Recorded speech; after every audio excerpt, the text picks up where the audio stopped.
بسم اللہ الرحمن الرحیم۔ آج کل لوگوں میں پروپیگنڈا کیا گیا ہے کہ قرآن کریم کو طوطا مینا کی طرح رٹنے سے کیا فائدہ، جب تک انسان اس کے معنی اور مطلب نہ سمجھے اور جب تک اس کے مفہوم کا اس کو ادراک نہ ہو۔ یہ تو ایک نسخہ ہدایت ہے، اس کو سمجھ کر انسان پڑھے اور اس پر عمل کرے تو فائدہ حاصل ہوگا۔ اسی طرح بچوں کو قرآن کریم رٹانے سے کیا حاصل، العیاذ باللہ من ذالک۔ تو میرے محترم سامعین، یہ آج کل لوگوں کے ذہنوں میں یہ بات ڈالی جا رہی ہے، تو یاد رکھیے یہ شیطان کی طرف سے بہت بڑا دھوکہ ہے اور فریب ہے جو مسلمانوں کے اندر پھیلایا جا رہا ہے۔ حضور اقدس صلی اللہ علیہ وآلہ وسلم کو جن مقاصد کے لیے بھیجا گیا، قرآن کریم نے ان کو متعدد مقامات پر بیان فرمایا، اور ان مقاصد میں دو چیزوں کو علیحدہ ذکر فرمایا۔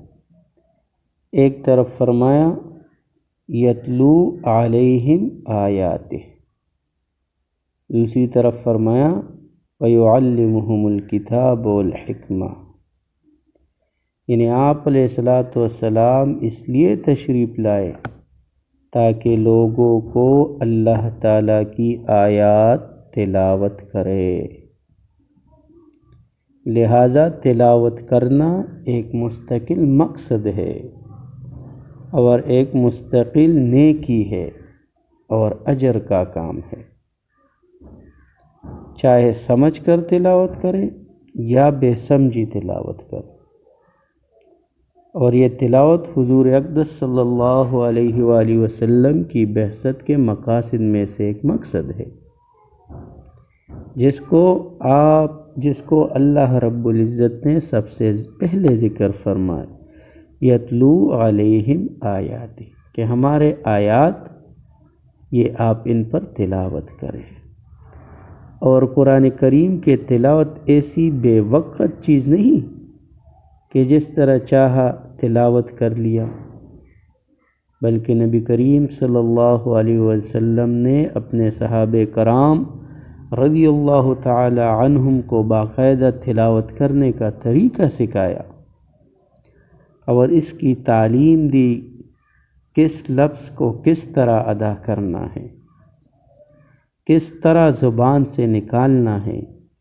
اس کی بنیاد پر دو مستقل علوم وجود میں آئے جن کی نظیر دنیا کی کسی قوم میں نہیں ہے، ایک علم تجوید، دوسرا علم قراءت۔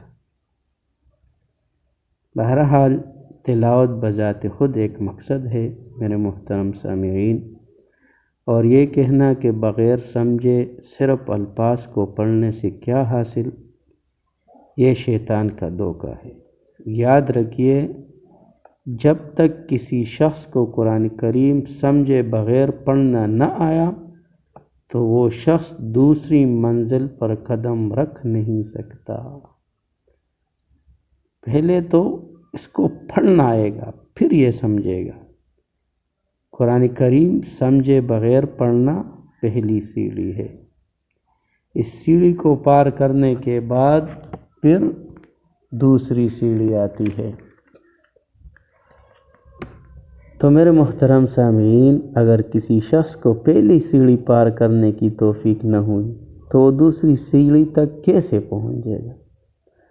سرکار دو عالم صلی اللہ علیہ وآلہ وسلم نے بیان فرمایا کہ یہ قرآن ایسا نسخہ شفا ہے کہ جو شخص اس کو سمجھ کر اس پر عمل کرے اس کے لیے تو باعث شفا ہے، لیکن اگر کوئی شخص محض اس کی تلاوت کیا کرے بغیر سمجھے بھی تو اس پر بھی اللہ تبارک و تعالی نے اپنی نیکیاں لکھی ہے کہ ایک الف لام میم کے پڑھنے پر 30 نیکیوں کا اضافہ ہو جاتا ہے۔